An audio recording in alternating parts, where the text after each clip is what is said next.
I would like to talk to you today the solid waste management part 4. Dear students, myself Dr. Digna Varghese. Contents of the presentation: medical waste, impacts of medical waste, disposal of medical waste, e-waste, impacts of e-waste, disposal of e-waste. Biomedical waste or medical waste or healthcare waste. Biomedical waste are generated by hospitals, clinics, other healthcare facilities, medical laboratories, animal research facilities, and other institutional sources. These wastes may contain paper, cardboard, syringes, glass, sharp objects, plastics, gauze, pads, swabs, cloth, bleedings, shavings, fecal matter, blood, hazardous pharmaceuticals and chemicals, anatomical parts, and even radioactive materials. They can also contain highly infectious organisms.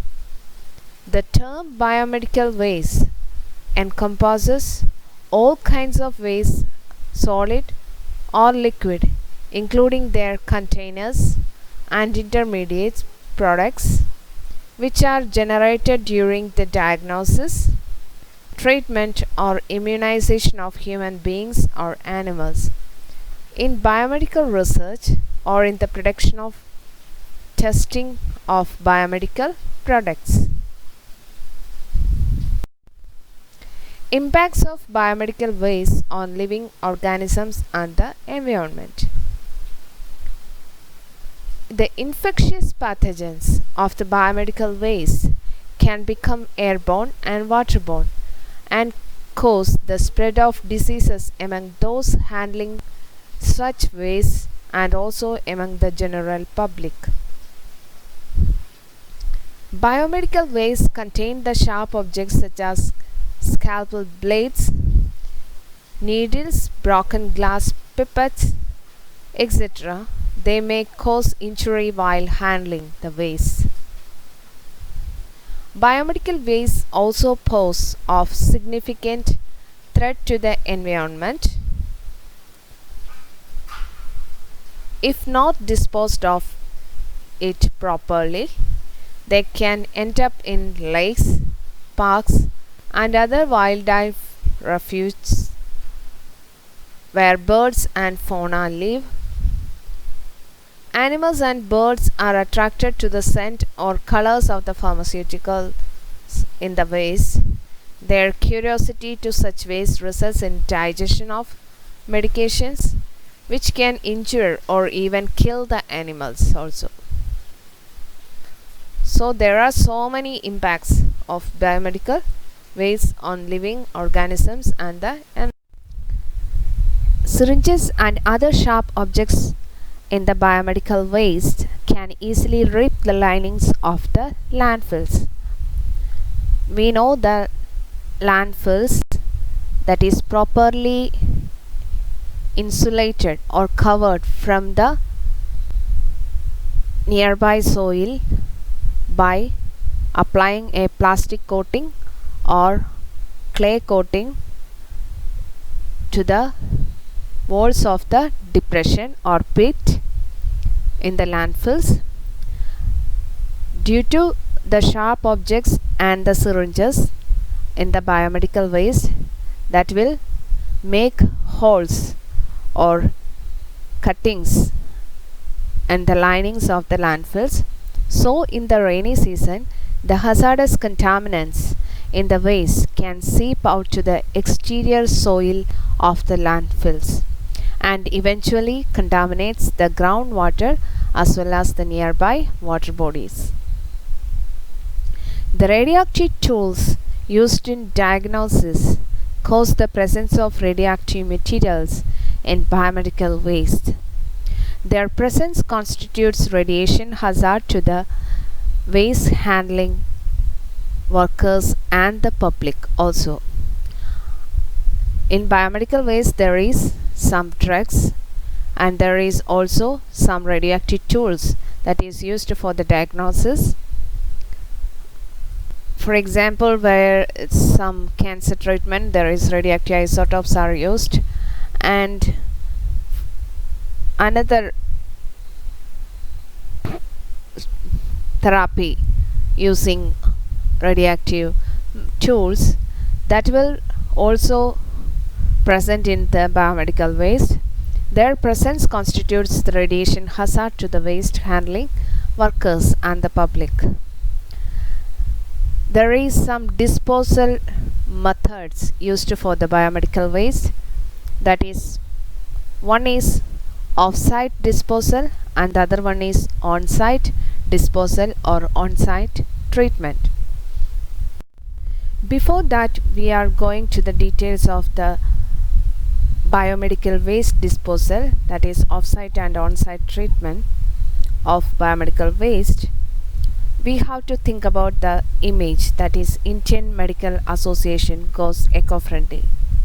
That is a system which provides a comprehensive service to the healthcare institutions by regular collection of the biomedical waste from healthcare facilities in a barcoded and color-coded bags and transportation in a specially designed vehicles and treatment and final disposal in its common biomedical waste treatment facility, that is CBWTF, as per the Biomedical Waste Management Rules 2016, thereby ensuring the scientific disposal of infectious waste generated from the healthcare facilities or hospitals all over Kerala within 48 hours. Barcoded, color-coded bags and containers are to be procured in sufficient numbers by all the affiliated hospitals for segregation and collection of waste at source.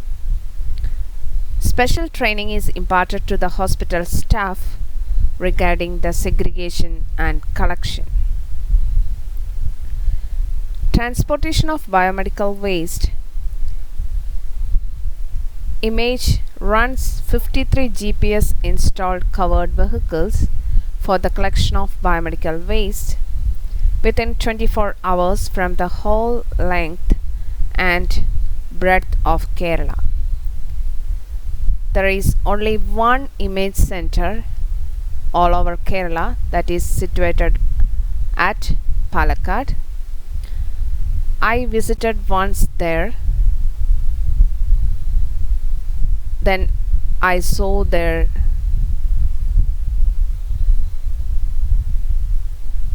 how they are disposing the biomedical waste there, and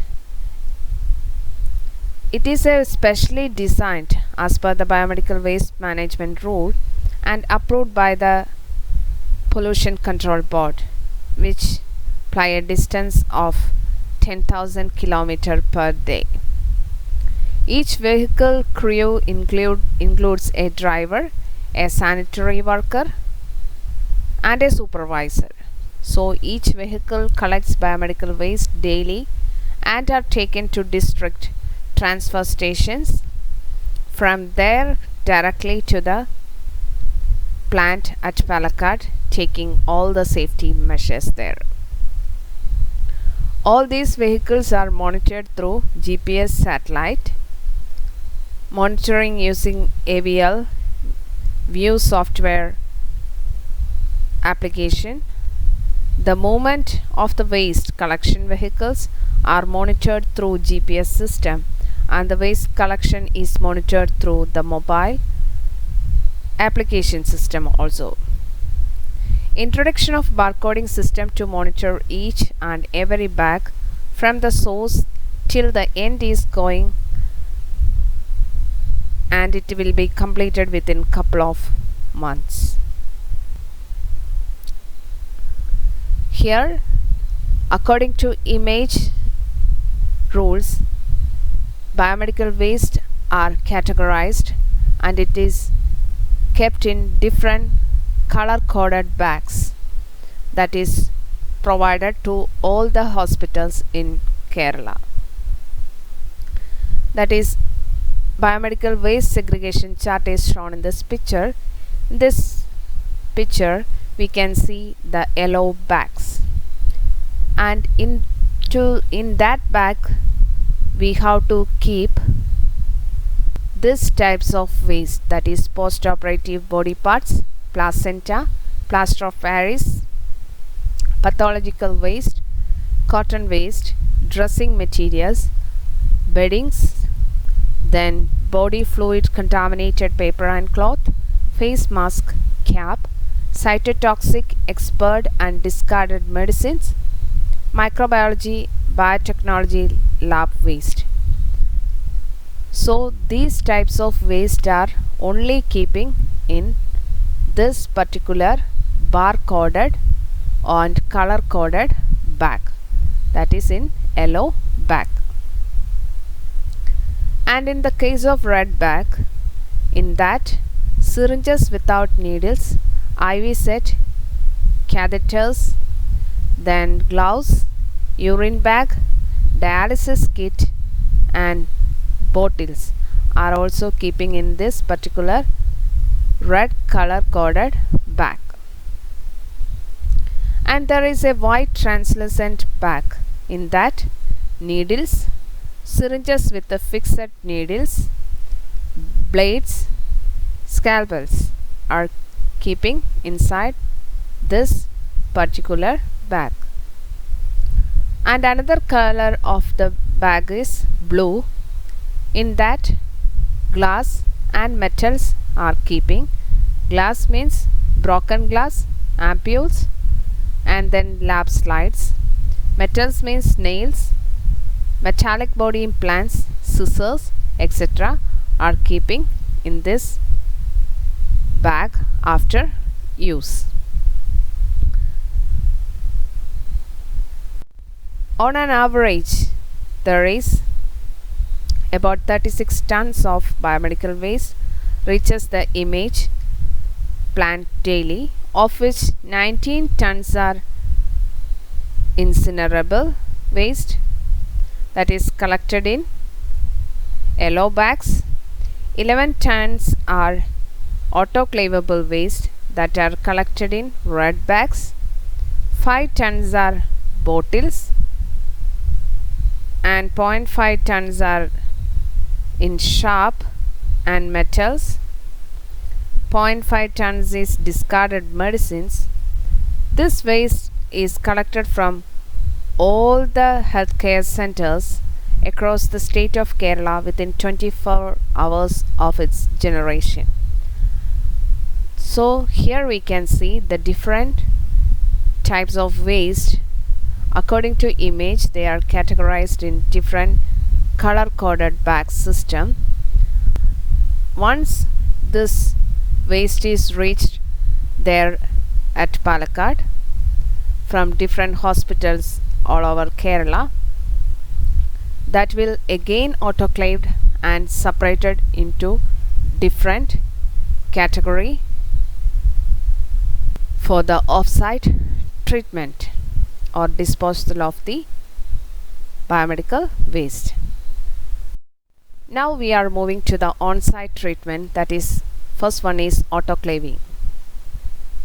Thermal treatment in an autoclave is typically used for contaminated objects, that is needles, scalpels, then broken glass, broken capillary tubes, exposed ends of dental wires, etc. An autoclave is an essence of a large pressure cooker that uses high temperatures and steam to kill microorganisms.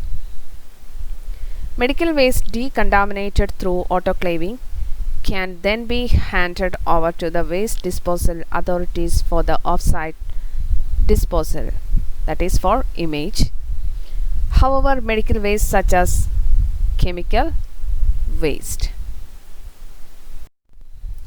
Microwave treatment. Another on-site treatment is microwave treatment. A microwave treatment system uses heat and steam to decontaminate the medical waste.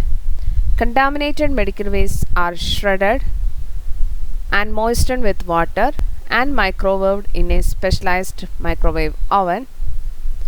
The microorganisms are destroyed by the action of heat and steam. The decontaminated wastes are then carried off for off-site disposal. Another on-site treatment is chemical treatment. That is, chemical treatment of the biomedical waste, for example with chlorine, is one way to decontaminate the infectious medical waste before they are sent for the off-site disposal. Biomedical wastes which have been subjected to decontamination are considered to be devoid of any biological or microbiological organisms and therefore can be disposed of on a municipal solid waste. Now we are discussing the off-site disposal. The first method is incineration. A large part of the biomedical waste will be combustible. From the image, they are categorized the yellow bag containing waste materials that can be disposed by this method. So incineration is typically used for the disposal of biomedical waste. The process is performed in a controlled facility, normally in a single chamber incinerator, to ensure the complete combustion of the combustible matter and minimize any negative effects for the environment. The process kills 99% of the microorganisms and leaves very minimal waste. This process is more suited to rural areas than to urban areas because the fly ash, toxic gases and acidic gases pose a much greater health threat to the in more densely populated urban environments than in the rural areas.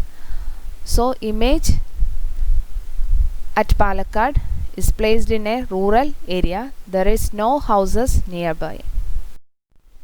Second method is the land disposal. The least expensive option for biomedical waste is land disposal. If such waste are to be disposed of in a landfill, they should be packaged to minimize the exposure, placed in a 2-meter deep pit and immediately covered with mixture of landfill waste. The method is typically used for shredded, treated and decontaminated waste. Through it is also used for hazardous waste and untreated waste that cannot be decontaminated by other means. Electronic waste or e-waste. What is e-waste?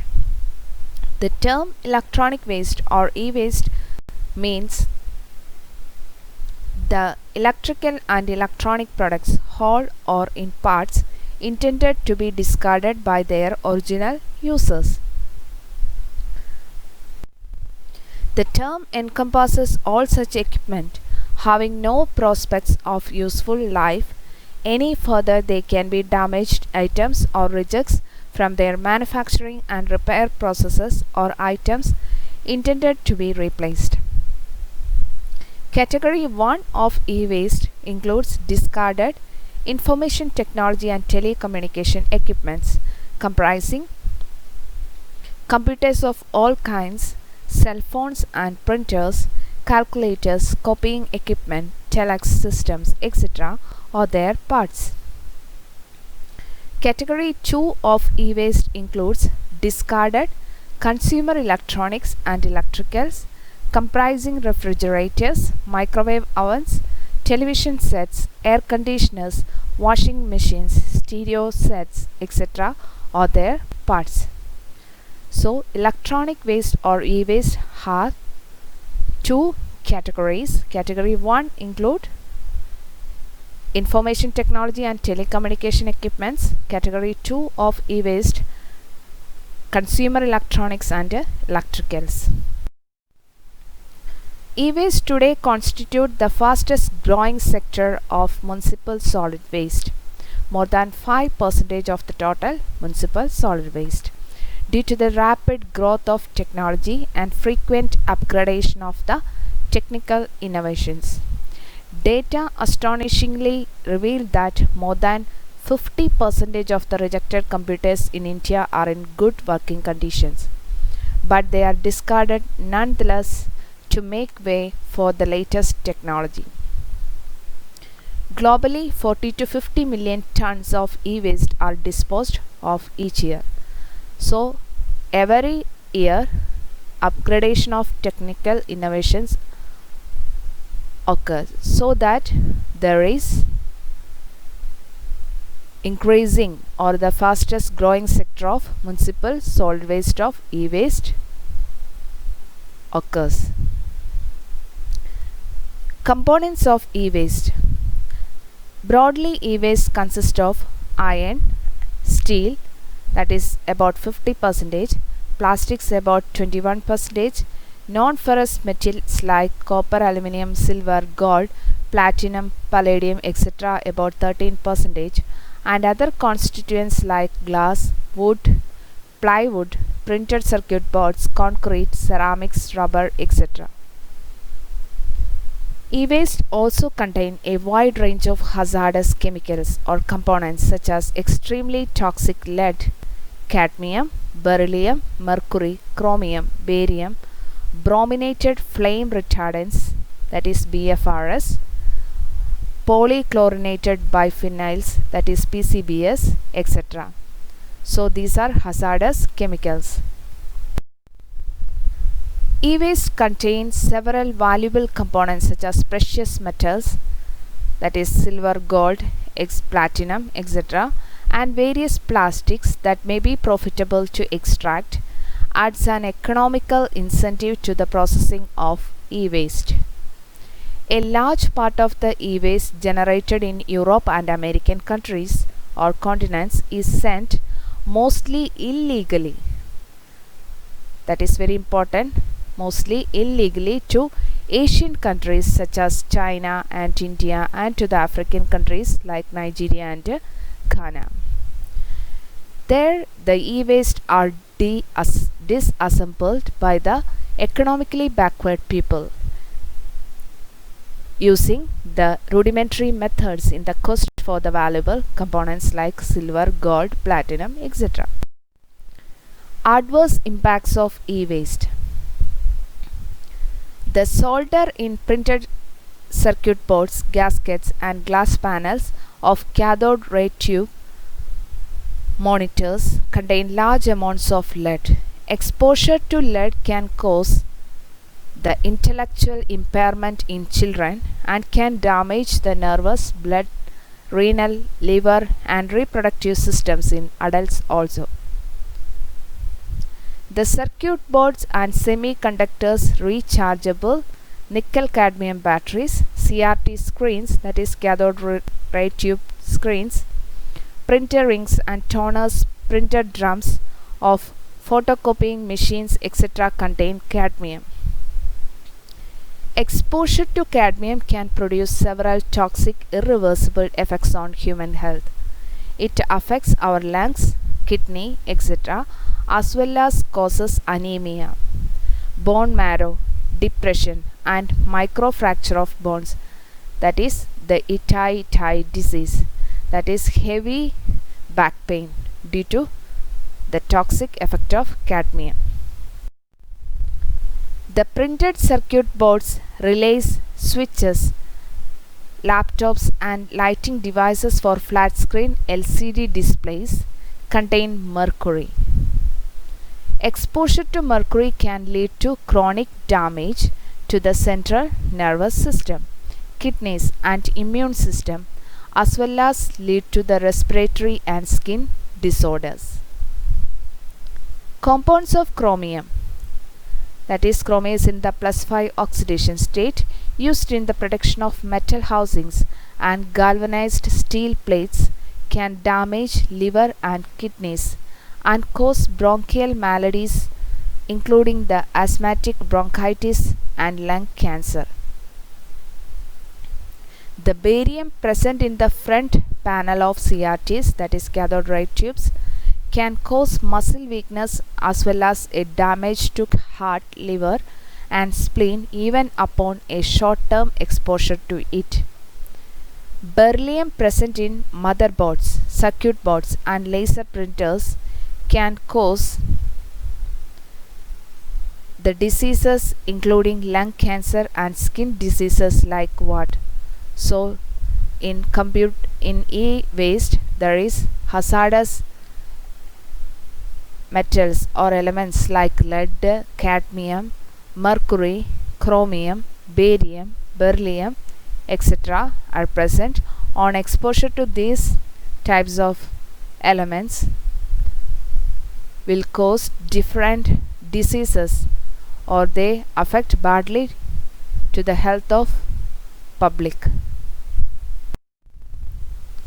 The brominated flame retardants, that is BFRs, used in circuit boards, cables, condensers and plastic casings do not degrade easily and build up in the environment.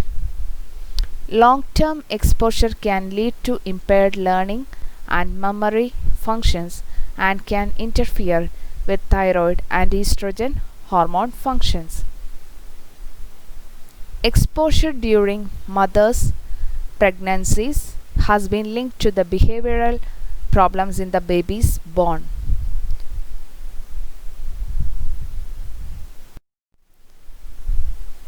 Then we are discussing the disposal of e-waste. First method is landfilling.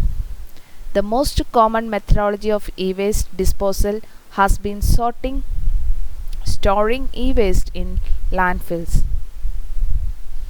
Trenches are made at the landfill sites and the e-waste are buried in them. However, the landfilling is not an environmentally sound process for the disposal of e-waste because leaching of the toxic substances like cadmium, lead and mercury can pollute the soil and also the groundwater. Because of its hazardous nature, dumping in landfills has been banned in several developed countries like the US and European countries. Another important method is for the disposal of e-waste is incineration. Another commonly used method for the disposal of e-waste involves their incineration at high temperature in specially designed incinerators. This e-waste disposal method is advantageous in the aspects that the waste volume is reduced very much and the energy obtained can be utilized separately.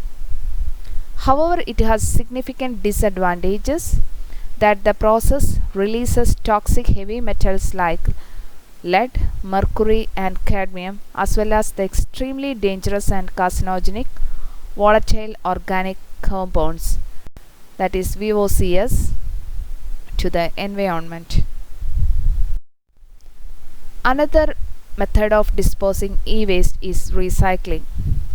The e-waste recycling process is a highly intricate process and goes through several steps. After an initial sorting of items, the next step involves the labor-intensive process of manual dismantling. First step is sorting of items. After that, the process of manual dismantling. After separating the parts that can be reused, the remaining parts are taken through the remaining steps of recycling, which involves the size reduction. By the use of a heavy machinery, that the size of the e-waste reduced, and other one is magnetic separation into ferrous and non-ferrous materials and the separation into metallic and non-metallic components, etc. by suitable methods characteristics of the types of the waste being recycled. The plastics, metals, glass, etc. are recovered during recycling are reused for the manufacture of fresh articles.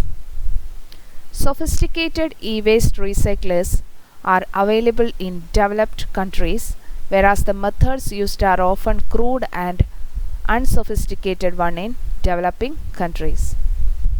Recycling of e-waste through unregulated practices often creates additional hazards and may not have desired environmental benefits. Reuse. Another disposing method is reuse. Reuse constitutes either direct second-hand use of the original e-equipment or their well-functioning use after making slight modifications like memory upgrades. Here the computers, laptops, printers, mobile phones, etc. of the first users are reused as second-hand products by other persons. For this, the old electronic equipment for the first users can either be sold or charitably donated to the persons in need. Reuse of the e-waste material is the most desirable option in e-waste management because it increases the lifespan of the original products and therefore implies less waste over time. So reuse is the best method of disposing or the desirable option for the e-waste management. That's all about the disposing methods and the adverse effects of the e-waste and medical waste. Thank you for your attention.